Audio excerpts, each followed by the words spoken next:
dan salah satu sahabat dari tabi'in.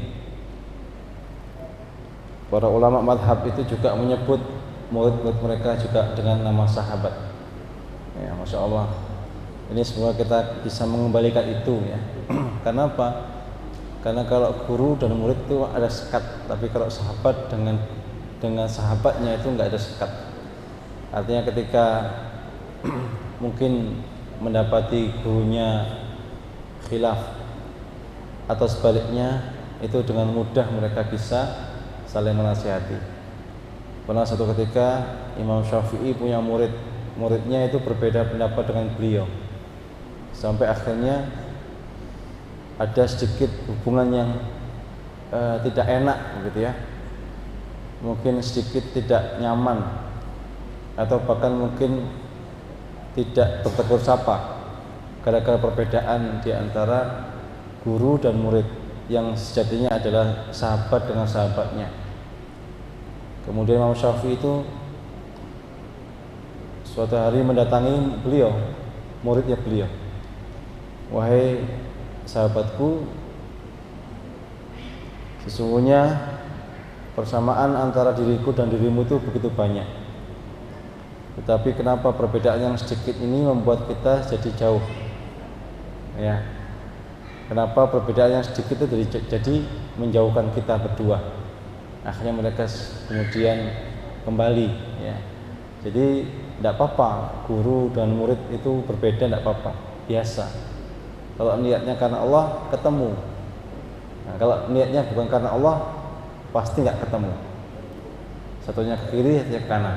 Ya. Jadi biasa saja. Ya. Asal niatnya karena Allah SWT. Karena Allah SWT kadang memberikan akal sesuai dengan kadarnya masing-masing. Sebagaimana Allah SWT juga memberikan rezeki sesuai dengan bagiannya masing-masing. Ada yang Allah berikan rezeki yang banyak, ada yang sedikit, ada yang sedang. Demikian juga akal, ilmu pengetahuan, ada yang Allah berikan ilmu yang banyak. Allah mudahkan jalan-jalannya sehingga dia bisa belajar kemana saja, ke pondok mana saja, ke sekolah mana saja, ke guru siapa saja. Tapi ada yang Allah batasi karena keterbatasan yang sehingga menghalangi dia untuk bisa belajar kemana-mana. Maka Allah itu adalah bagian dari Allah membagi-bagi ilmu. Demikian juga Allah juga membagi-bagi amal. Ada yang amalnya itu berputar pada sholatnya luar biasa. Ada yang dia sholatnya rajin tapi enggak, dia susah sekali puasa. Ada yang puasanya rajin tapi susah sekali dia sedekah. Ya. Ada yang sedekahnya luar biasa tapi dia enggak bisa ini dan itu. Tapi semua itu Allah bagi-bagi. Ya, tidak untuk disombong-sombongkan, tetapi untuk berlomba-lomba berbuat kebaikan. Yang nantinya hanya dia dan Allah yang tahu, ya, hanya dia dan Allah yang tahu, karena rahasia-rahasia yang dilakukan oleh seorang hamba itu akan semakin mendekatkan dirinya kepada Allah SWT. Rahasia amal, sebagaimana Bilal bin Rabah, amalnya apa Bilal bin Rabah itu? Selalu sholat 2 rakaat setelah wudhu. Dan itu membuat Rasulullah SAW mendengar terompahnya Bilal di surga. Rasulullah nggak tahu amalnya Bilal, karena Rasulullah kalau nggak dikasih Allah tahu tentang yang gaib, Rasulullah nggak akan tahu. Maka Rasulullah tanya kepada Bilal, Bilal, apa yang engkau lakukan kok sampai aku mendengar terompahmu di surga? Ternyata Bilal itu menjawab bahwa setiap beliau wudu, beliau ikuti dengan sholat 2 rakaat. Bagaimana Abu Hurairah yang berkata, Ausoni Habibi. Ya, Abu Hurairah itu lain dengan sahabat yang lain. Kalau Abu Hurairah itu nyebut Rasulullah itu Habibi. Habibi, kekasihku. Kekasihnya bukan wanita. Kalau kekasih wanita itu bisa berdosa orang, ya kan? Kalau nyebut kekasih yang belum menikah, itu dia dosa. Kalau kekasihnya Rasulullah SAW, itu dia malah berpahala. Ausoni Habibi, kata Abu Hurairah, aku diberi wasiat oleh kekasihku. Siapa? Rasulullah SAW. Apa? untuk tidak pernah meninggalkan sholat witir sebelum tidur. Jadi beliau dinasihati Rasulullah untuk tidak tidur sebelum witir. Habis isya, setelah sholat ba'diyah isya, beliau berdiri sholat witir, apa 1 atau 3 baru tidur. Kemudian aku tidak pernah aku berpuasa 3 hari setiap bulan, pada 13, 14, 15, yaitu apa? Ayyamul Bait. Ketika rembulan itu bersinar terang purnama, beliau puasa. Dan apa? Dan apa satu lagi? Salat duha. Ini amalannya Abu Hurairah. Salat duha setiap hari minimal 2. Kemudian witir sebelum tidur dan puasa 3 hari setiap bulan.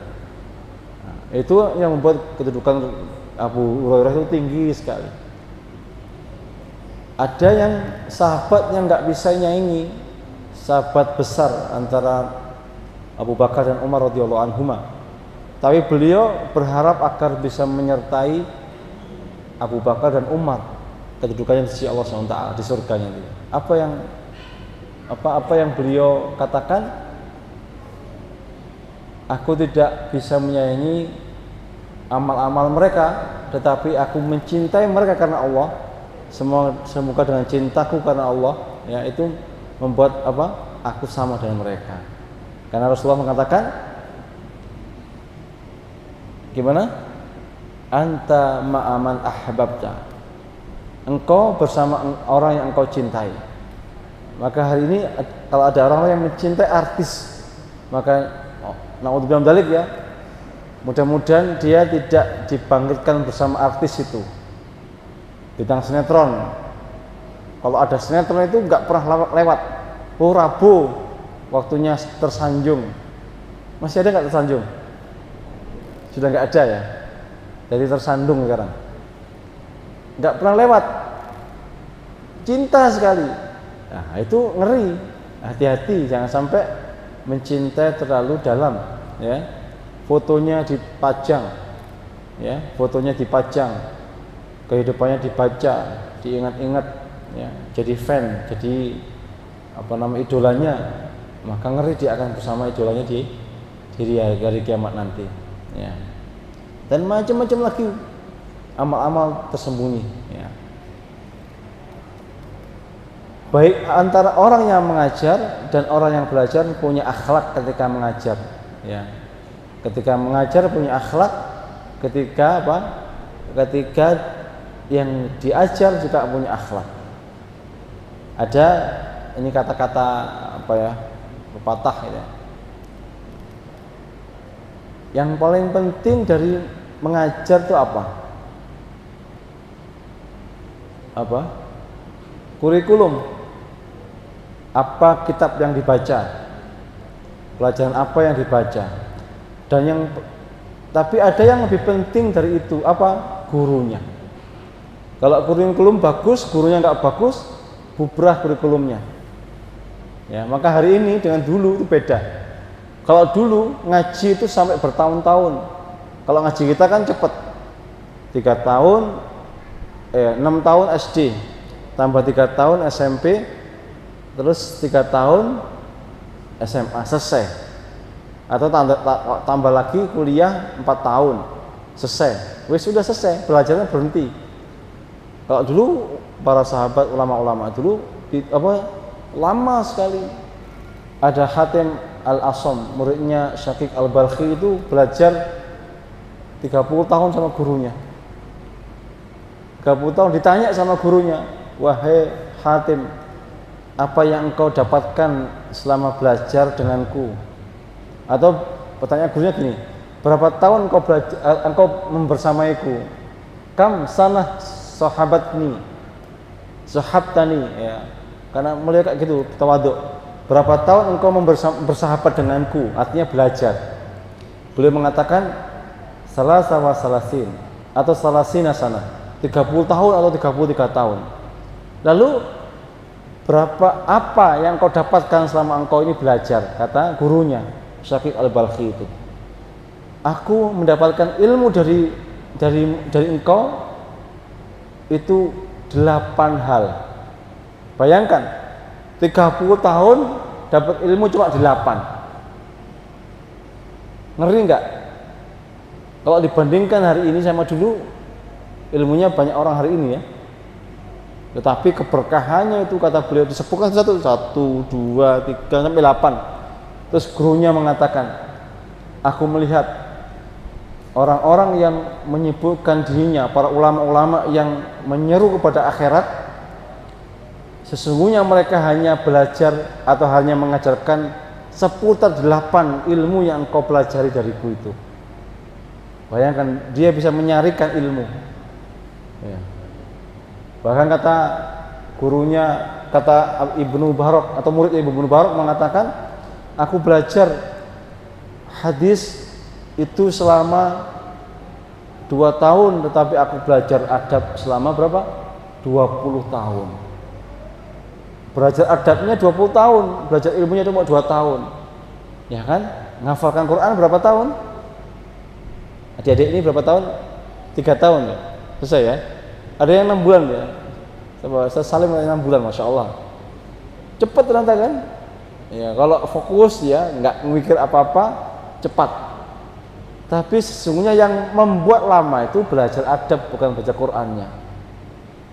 Karena adab itu nggak dibaca, tapi dengan melihat orang-orang soleh, melihat guru-gurunya, melihat teman-teman yang soleh, bahkan juga bisa melihat orang-orang yang buruk adabnya, melihat itu, menyaksikan. Makanya butuh waktu lama sekali ya. Kalau ilmu cepat. Buktinya kalau adab lebih penting dari ilmu adalah ketika dia sudah punya ilmu, bagaimana sikapnya. Apakah dia jumawa, apakah dia ini sombong, apakah dia ini tawadhu, apa dia ini semena-mena, apa dia ini penyabar, keras hatinya, atau dia ini lembut. Dilihat dari situ sebenarnya ya, adab. Makanya adab itu lama sekali belajar, nggak sebentar ya. Makanya dulu kadang satu kitab kecil butuh waktu yang sangat lama. Itu para sahabat-sahabat ulama besar itu juga sabar mengikuti pelan-pelan gitu. Nanti ada ada hasilnya, ya gitu. Nah, kita lihat bagaimana adabnya atau akhlaknya Rasulullah SAW ketika mengajar para sahabat beliau ya, para sahabat beliau. Karena kalau seorang pengajar tidak punya akhlak, ilmunya nyampe tapi mungkin ilmunya nggak bertenaga, nggak ada tenaganya, nggak ada powernya, nggak ada muatannya, mungkin lewat saja gitu ya. Tapi harus ada akhlaknya. Ya, akhlak itu yang membedakan satu guru dan guru yang lain. Ya, ada seorang ini tabi'in ya, itu punya murid sampai ribuan orang. Sampai beliau ini harus pergi dari majelis ke majelis yang lain mengendarai keledai. Ya, sampai begitu. Ya. Tapi banyak sedikit murid itu juga belum tentu menunjukkan kebaikan seorang, karena itu ujian. Kalau itu seandainya menunjukkan kebaikan seseorang, barangkali Rasulullah nggak perlu menceritakan tentang nabi-nabi yang diutus oleh Allah SWT. Ya, ketika itu Nabi di Isra Mi'raj, Nabi menyaksikan nabi-nabi yang banyak itu jumlahnya. Ada yang nggak punya murid sama sekali. Berarti Nabi tok sendiri. Ada yang punya 1-2 pengikut. Ada yang nggak sampai 10. Ada yang puluhan. Ada yang banyak. Dan yang paling banyak adalah Nabi Muhammad SAW. Walaupun jumlah banyaknya orang itu juga akan nambahi amal pahalanya seorang yang mengajar kalau dia ikhlas. Makanya Ibnu Qayyim al-Jauziyah pernah berseru kepada murid-muridnya, wahai sahabat-sahabatku ya, banyak muridnya beliau sampai pernah membuat 10.000 orang nangis ketika beliau bercerita begini. Banyak orang masuk Islam gara-gara beliau. Ya. Tapi beliau mengatakan begini, wahai para sahabatku, kalau nanti saat Allah SWT memanggil kalian, ketika Allah mengumpulkan di mahsyar, kemudian kalian tidak menemukan aku setelah itu di surga, maka mintalah kepada Allah bahwa ada orang yang dulu ya ngandani, ya menasihati atau menunjukkan jalan sampai aku masuk surga. Itu Ibnu Qayyim Al-Jauziyah sampai gitu, tawaduknya beliau itu. Kalau nggak ketemu, cari, minta kepada Allah, ya Allah hadirkan sahabatku yang bernama Ibnu Qayyim Al-Jauziyah, seperti itu. Hari ini pun sama gitu. Kalau seandainya saya misalnya tidak ketemu, minta sama Allah. Karena kita nggak pernah tahu kesudahan kita kan, maka kita berharap kepada Allah SWT agar kita husnul khotimah. Di akhirnya adalah khotimah adalah husnul khotimah. Karena sesuatu dianggap baik itu di akhirnya, bukan sekarang. Makanya ada orang yang tadinya belajar nggak iso-iso, tapi ternyata di akhirnya jadi orang hebat. Maka saya pernah cerita, Imam Syafi'i itu punya murid sampai Imam Syafi'i angkat tangan. Wis, nak, aku wis gak sanggup ngajari kawakmu. Beliau itu kalau ngajari kan ngenah-ngenah gitu, pelan-pelan gitu. Dilihat satu-satu orangnya. Kalau ada orangnya nggak bisa, dia diulangi lagi. Ini diulang-ulangi nggak bisa lagi. Akhirnya beliau menghadap kepada anak ini, aku gak iso, wis sudah kapok, wis nyerah, wis awak mulia, ya minta doa sama orang tuamu, semoga Allah membuka hatimu. Allahumma ftahli futuhal arifin, ya semoga Allah membuka hati kita sebagaimana Allah membuka hatinya orang-orang yang arif, orang-orang yang mengetahui. Itu nanti ternyata yang menjadi sahabatnya Imam Syafi'i itu adalah beliau yang ini, yang ya nggak bisa apa-apa itu loh. Kenapa? Beliau yang paling rajin nulis pendapat Imam Syafi'i. Kenapa? Karena kalau orang nggak merasa dirinya nggak bisa, ada orang sekali dikasih nggak bisa apal, maka dia tulis di rumah, dia dibaca lagi. Akhirnya belum jadi orang yang luar biasa. Bahkan termasuk sahib Imam Syafi'i, ya sahabat Imam Syafi'i, artinya orang yang menjaga madhabnya Imam Syafi'i, menjaga madhabnya Imam Syafi'i. Kalau seandainya bukan karena Allah, kemudian orang-orang murid-murid yang menjaga beliau, pasti madhab beliau itu akan hilang. Sebagaimana Imam Al-Lais itu lebih pintar dari Imam Syafi'i, tapi hilang madhabnya. Kenapa? Tidak ada sahabatnya yang menulis perkataan beliau. Nah, makanya kita berdoa supaya di akhirnya baik. Ya. Kita lihat ya, maka sebenarnya nasibnya sama antara yang ngajar dan diajar, sama nasibnya sebenarnya. Masing-masing harus punya akhlak, harus punya husnudzon billah, ya. Husnudzon kepada Allah SWT, berbaik sangka kepada Allah agar apa?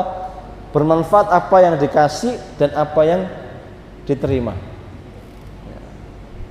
Kalau yang diterima kan ilmu, ya, bukan uang.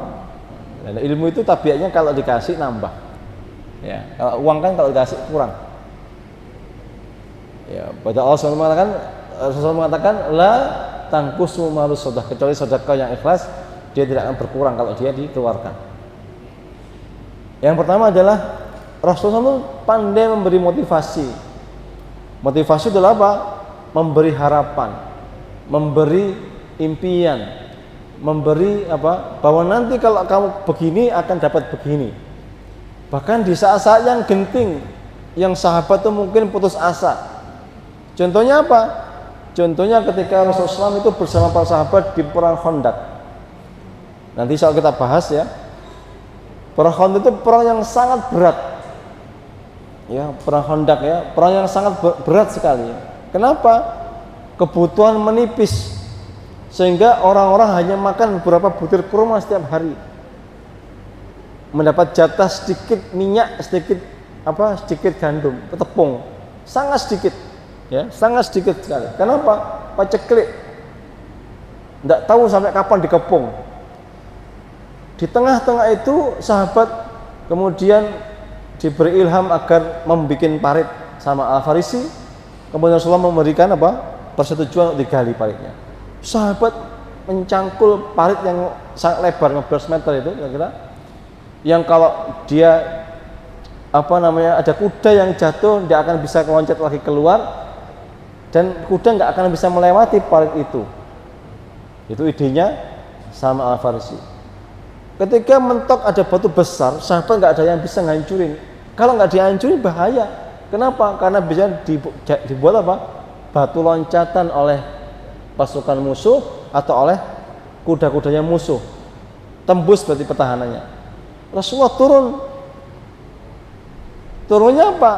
Bukan dalam keadaan baik-baik saja sebenarnya, karena sahabat itu kayak seperti pamer ya. Pamer apa? Pamer batu. Kenapa pamer batu? Karena di dalam tubuh mereka ada batu. Sekarang jarang orang pakai batu. Kalau zaman saya kecil masih ada orang diganjel batu ya. Sabuk itu ada ikat pinggang, ada batunya biar nggak kelaparan, biar nggak lesu itu dikasih batu.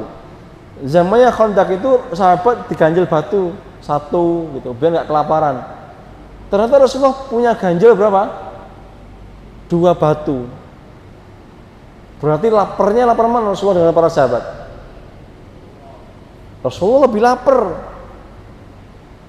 Ya, lebih lapar diganjil batu. Di saat itu Rasulullah turun ke parit itu dan memecahkan batu itu. Bismillah Allahu Akbar. Takbir. Bismillah Allahu Akbar. Makanya kalau ada kejadian besar itu takbirlah, biar dia kecil. Makanya sunnah-sunnah yang nggak pernah atau jarang diamalkan oleh kaum muslimin hari ini, kalau pas kebakaran jarang menyebut asma Allah, jarang takbir. Padahal kalau takbir apinya mengecil nanti. Atau apa saja, banjir, takbir, longsor, takbir, Allahu Akbar, Allahu Akbar. Biar kecil. Karena yang besar hanya Allah SWT. Takbir. Kemudian Rasul mengatakan, aku diperlihatkan oleh Allah istana merah, istana Romawi, istana Persia, dan istana Yaman. Artinya apa? Nanti kaum muslimin akan membuka itu semua. Dan terbukti kaum muslimin bisa menghancurkan Konstantinopel, Romawi Timur. Yang tersisa hanya Romawi Barat. Disisakan untuk kita. Kenapa? Romawi Timur sudah takluk oleh Al-Fatih. Yang tinggal Romawi Barat, ya di situ tempatnya, di Italia. Bumi ini sekarang kan dikuasai Romawi Timur, di Italia itu. Ya. Itu istilahnya apa? Pemimpin bumi itu di situ. Sama Yahudi. Yaman sudah Islam, masuk Islam. Menguasai itu bukan seperti Belanda menguasai Indonesia, ya diambil semua apa yang ada dalamnya. Enggak. Ketika Islam itu cukup hanya mengajak asyhadu alla ilaha illallah wa asyhadu anna muhammadar rasulullah, sudah cukup. Enggak perlu ngambil barang-barang yang tersimpan dalam perut bumi, enggak perlu. Sebagaimana dulu para sahabat juga bisa membuka Persia tanpa mengambil apapun. Ya. Yang penting syahadat, selesai. Nah itu. Maka memberikan motivasi. Maka sahabat ditanya, wahai Rasulullah, bertanya kepada Rasulullah, mana yang duluan ditaklukkan? Apakah Rom, apa Konstantinopel? Ternyata Rasul mengatakan Konstantinopel dulu, baru Romawi. Ya sudah benar kan? Ditaklukkan oleh Muhammad Al-Fatih. Sekarang dari Turki itu. Turki itu di Eropa plus Asia. Ya. Sama Al-Fatih itu. Yang tersisa satu, karena Rasul mengatakan ini dulu baru itu. Berarti nanti akhir zaman akan ditaklukkan sama kaum muslimin. Dibuat syahadat. Ya apa caranya tidak roh. Apakah dengan perang? Wallahu a'lam bishawab. Apa dengan damai? Wallahu a'lam bishawab. Yang penting nanti akan Islam mereka. Karena apa? Rasulullah memberi motivasi, memberi janji, nubuah, janji. Ya. Nubuah atau janji. Ya, banyak sekali. Misalkan Rasulullah pernah bicara kepada siapa? Kepada Muhammad Al-Fatih. Padahal bukan dia sebenarnya yang dituju. Rasul mengatakan, maka orang yang terbaik, ya, panglima terbaik adalah yang membuka Konstantinopel, dan prajurit terbaik adalah prajurit yang membuka Konstantinopel. Semua orang pengen jadi panglimanya. Kenapa? Rasulullah bilang apa? Ni'mal amir amiruha wa ni'mal jais dalikal jais. Sebaik-baik pemimpin panglimanya adalah panglima yang menaklukkan Romawi, Konstantinopel, dan sebaik-baik pasukan adalah pasukan yang semua orang apa? Pengen. Di antaranya adalah Abu Ayyub Al-Ansari, sahabat. Padahal di zaman sahabat jangankan masuk ke situ, ya, karena bentengnya Romawi itu besar, bahkan tidak bisa ditembus dengan rudal, nggak bisa tembus. Belum paritnya yang dalam, kalau kecebur mati orang, nggak bisa berenang. Ya, itu Rasul memotivasi. Akhirnya Abu Ayyub udah tua sekali, pamannya Nabi Muhammad SAW, kerabat Nabi. Begitu ada ekspedisi ke situ, karena semua pengen menjadi orang terbaik itu, Abu Ayyub bilang sama Muawiyah, bawalah aku ke sana. Enggak, engkau sudah tua, beliau umurnya 90 tahun. Muawiyah masih muda karena beliau berkuasa di Damaskus, di Syam. Bawalah aku ke sana, aku pengen ikut di situ. Ikut meninggal karena apa namanya, sangat renta. Beliau pesan, kuburkan aku di tempat yang paling dekat dengan benteng Konstantinopel. Dikubur di situ. Kepengen jadi orang terbaik, tapi kan tidak berhasil mengalahkan itu. Bentengnya masih kokoh, tidak bisa ditembus. Terus berganti sahabat jadi tabiin, tabiut tabiin, terus bergantian sampai berabad-abad. Kemudian ada dua ulama dan seorang ayah dari Muhammad Al-Fatih yang setiap hari lihat itu benteng Konstantinopel. Panglima terbaik adalah panglima yang bisa membuka benteng itu, dan pasukan terbaik adalah pasukan yang membuka benteng itu. Semoga itu adalah engkau, wahai Muhammad Al-Fatih. Tiap hari digituin, setiap hari digituin. Padahal Muhammad Al-Fatih itu orangnya nggak seperti adik-adik ini. Itu kalau disuruh ngapal, wangel, nawakal. Kenapa nakal? Lah anaknya raja. Anak raja siapa yang bisa ngajar anak raja? Itu sampai nggak bisa sekolah di mana-mana, sekolah di dalam istana. Bolak-balik didatangkan ulama, didatangkan guru, nggak bisa-bisa. Kenapa? Takut gurunya sama siapa? Sama anak sultan ini. Anaknya apa? Raja ini. Sampai menemukan dua orang alim, Syamsuddin sama satunya apa? Al-Qurani.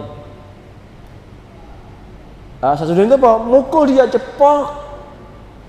Protes anak khalifah, anaknya presiden ini, anak raja ini. Wahai guru, kenapa engkau pukul aku? Padahal aku nggak berbuat salah. Engkau pukul aku 2 kali lagi. Iya, yang pertama memang aku salah, engkau pukul. Hanya beliau yang berani memukul anaknya raja. Makanya ngeri kalau anaknya orang-orang yang sultan itu susah diajar. Maka harus ada guru yang berani mukul. Ya kan? Terus kalau yang satunya untuk apa? Biar kamu tahu jangan sampai engkau memukul orang, karena ini adalah kedoliman. Terus akhirnya ini tumbuh jadi anak-anak sadar, ya, sadar bahwa dia menjadi bagian dari apa, motivasi Rasulullah SAW itu. Akhirnya beliau pengen jadi seperti itu, padahal kan bukan dia sebenarnya. Nggak mesti dia ini, nggak mesti Muhammad Al-Fatih, nggak mesti. Ternyata dengan hadis itu beliau termotivasi. Iku dan benar, dan itu nggak sebentar, berhari-hari, nggak rubuh-rubuh bentengnya itu ditembak, semua hal dikerahkan. Itu sampai apa? Beliau itu menggali tanah diambilkan dari orang-orang Syam. Hari ini orang Palestina ini orang yang paling pandai menggali tanah sampai sekarang. Jangan tahu nggak, Palestina itu yang begitu tuh di bawahnya banyak terowongan. Antara Mesir dan Palestina banyak terowongan. Ada terowongan yang hanya bisa dimasuki satu orang. Ada yang bisa truk bisa masuk tanpa diketahui oleh Yahudi. Kenapa? Tidak mungkin di atasnya ada apa? Ada jalan ditembak sama Yahudi. Maka dia bikin terowongan. Dan itu yang dipakai oleh siapa? Muhammad Al-Fatih itu menggali bentengnya Romawi di Konstantinopel. Gali, tembus. Akhirnya mereka punya cara ya.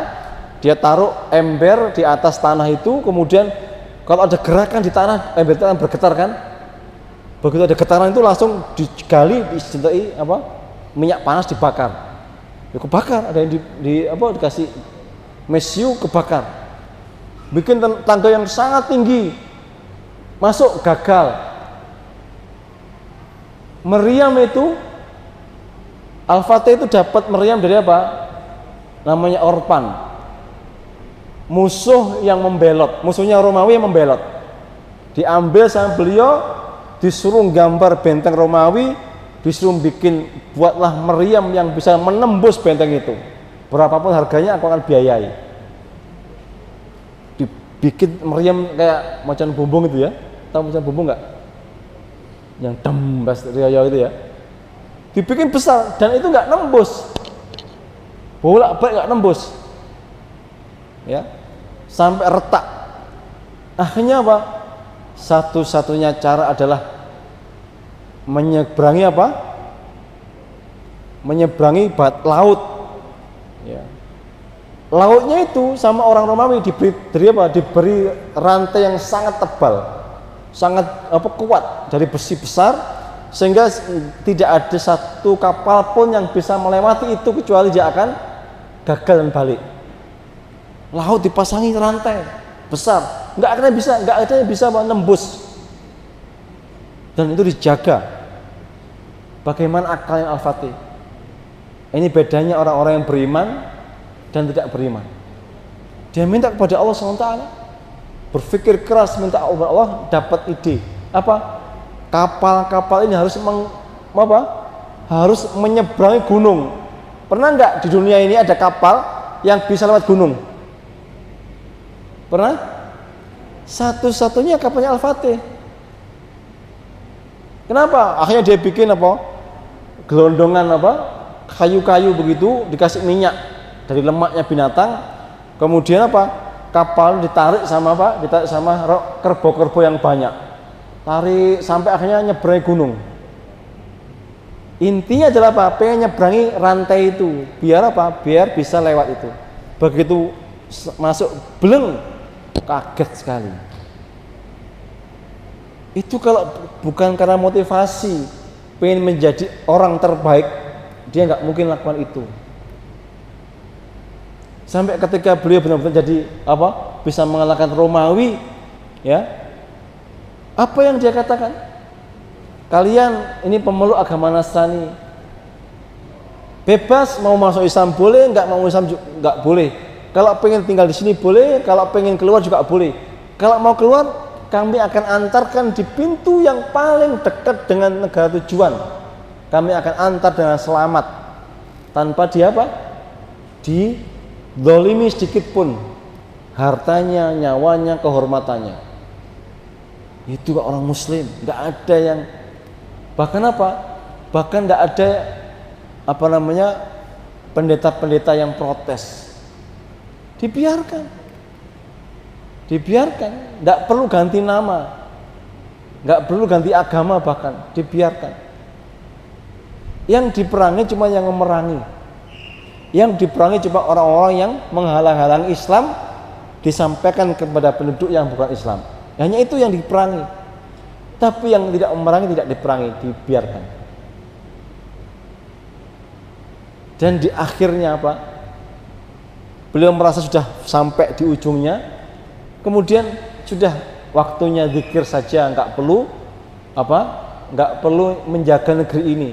sama gurunya, iya memang kau senang, nikmat ketika engkau bisa berzikir, berkholwat, tapi engkau akan menjadi lebih baik kalau engkau memimpin negeri ini.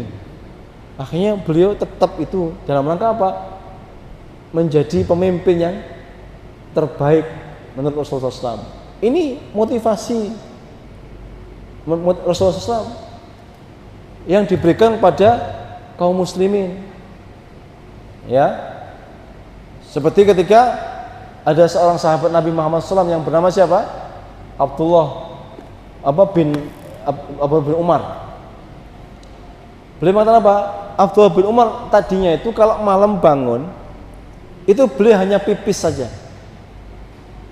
Pipis toh, habis pipis tidur lagi, bangun-bangun subuh. Kemudian mereka mengatakan nikmar rajuli Abdullah. Sebaik-baik lelaki adalah Abdullah kalau dia bangun kemudian wudu dan salat malam. Maka sejak itu setiap malam dia bangun bukan hanya untuk pipis saja, tetapi bangun dan salat malam. Menjadi sebaik-baik lelaki. Atau motivasi Rasulullah kepada para keluarga, nikmar rajuli, ya. Sebaik-baik lelaki adalah apa? Qauma minal laili, ya. Yang bangun pada malam hari wa shalla, kemudian dia salat, wa aiqadha ahlahu, kemudian dia membangunkan istrinya. Sebaik-baik laki-laki suami adalah dia bangun malam kemudian dia sholat, nggak boleh dibalik-balik. Bangun malam wudu, sholat dulu baru bangunin siapa? Ahlahu, istrinya atau anak-anaknya. Ternyata nggak berhenti di situ. Sebaik-baik perempuan adalah perempuan yang bangun pada malam hari kemudian dia sholat dan membangunkan suaminya. Ini motivasi Rasulullah untuk ditiru, bukan dibiarkan saja. Jadi kalau para ayah, para bapak ini bangun malam, sholat, habis itu bangunin istrinya, bangun. Anak yang udah besar, yang sudah balik, bangun nak, sholat. Nggak usah ikut bapaknya bisa lama, tapi kalau anaknya nggak usah. Nanti bangunin deket-deket subuh, biar dia nggak tidur lagi, subuh bisa bangun. Bangun nak, kita sholat dulu. Minimal witir. Ya, sebaik-baik itu. Ya, sebaik-baik banyak motivasi Rasulullah kepada orang-orang yang punya Quran. Khairukum, sebaik-baik kalian, man ta'allamal Qur'ana wa 'allamah, adalah orang-orang yang belajar Quran dan mengamalkannya atau mengajarkannya. Kalau sebaik-baik berarti apa? Yang paling baik di antara manusia, yang paling baik adalah orang yang punya Quran, kemudian tidak berhenti di situ tapi mengajarkan dan mengamalkannya. Maka hadis itu banyak. Khairun nas anfa'uhum linnas. Sebaik-baik manusia adalah yang paling baik bagi manusia yang lain. Berarti ada orang yang nggak baik, apa? Yang dia nggak bisa beri manfaat, malah ngerusak, malah apa? Mencelakai, malah ganggu. Kalau nggak bisa memberi manfaat, minimal nggak ganggu. Itu motivasi. Dan sahabat itu dimotivasi Rasulullah sesuai dengan kekuatannya. Ya, ada orang yang kuat puasa, afdhalus saumi adlus syami saumu Daud. Orang yang kuat puasa, sebaik-baik puasa adalah puasanya Daud. Kalau dia kuat puasa, ya. Kemudian motivasi Rasulullah ketika sholat, sebaik-baik sholat adalah sholat di waktunya, di awal waktunya. Rasulullah memotivasi orang yang kira-kira kurang baktinya sama orang tua. Apa? Afdhalul amal ya birrul walidain. Sebaik-baik amal adalah birrul walidain, berbakti kepada orang tua. Banyak. Lah kisahnya Abu Musa al-Asy'ari ini salah satu kisah. Abu Musa ini termasuk Asy'ari, ini suku yang Allah beri suara yang indah.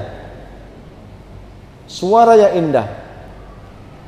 Sampai satu saat ketika Abu Musa ini membaca Quran, ya, kemudian Rasulullah itu memperhatikan tanpa diketahui oleh Abu Musa al-Asy'ari.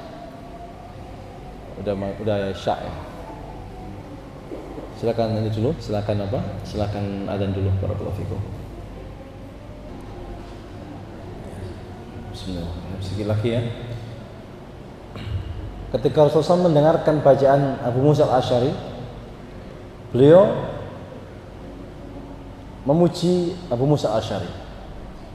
Dan manusia itu cenderung senang kalau dipuji dan marah kalau dicela.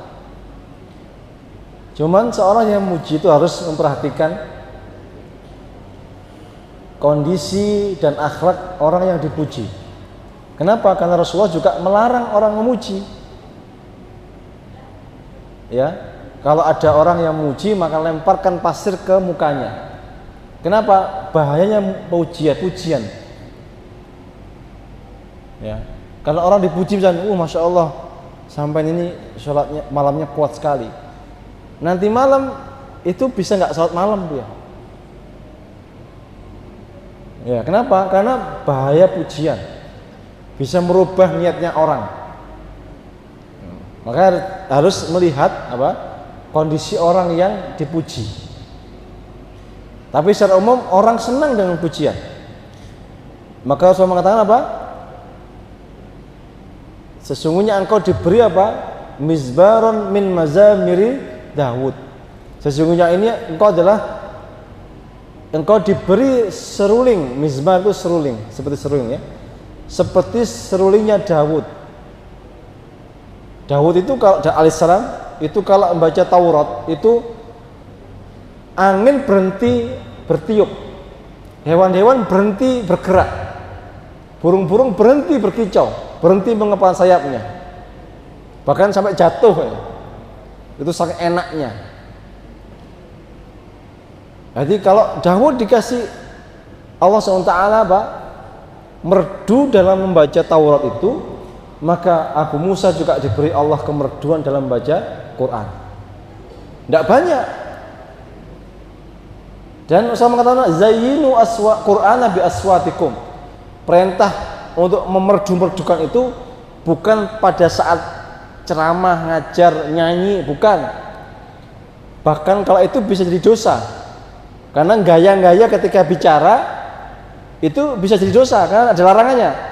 Atau merdu-merdu saat menyanyi juga ada larangannya. Ya, tetapi kok merdu-merdu dalam baca Quran itu ada perintahnya. Zayyinul Qur'ana bi aswatikum.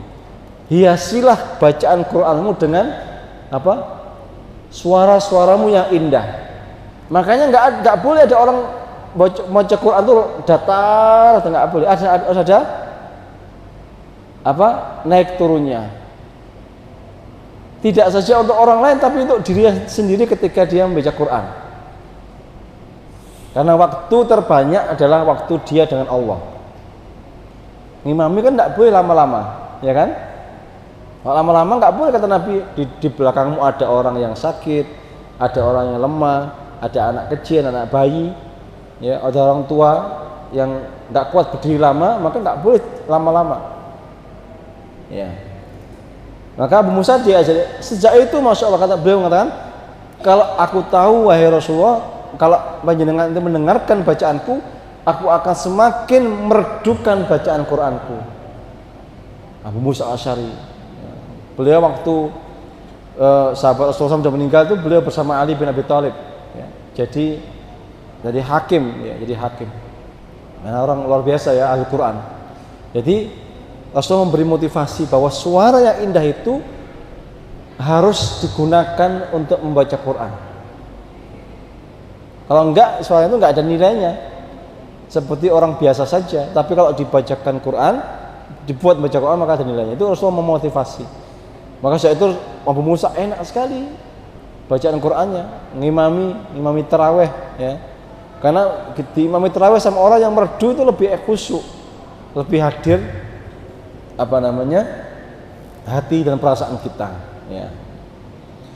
Tapi ya hanya sampai di atas itu nomor 1 ya, nomor 3 atau 4 setelahnya insyaallah di pekan ke depan. Tapi mungkin itu yang bisa saya sampaikan. Intinya adalah seorang harus bagus ya ketika mengajar ya, harus dengan hati niatnya baik karena Allah SWT, karena ilmu dari Allah, maka nyampaikan juga harus baik ya. Demikian mungkin yang bisa saya sampaikan, kurang lebih mohon maaf. Ihdinas siratal mustaqim siratal ladzina an'amta 'alaihim ghairil maghdubi 'alaihim waladdallin. Amin. Subhanakallahumma wa bihamdika asyhadu an la ilaha illa anta astaghfiruka wa atubu ilaik. Wassalamualaikum warahmatullahi wabarakatuh.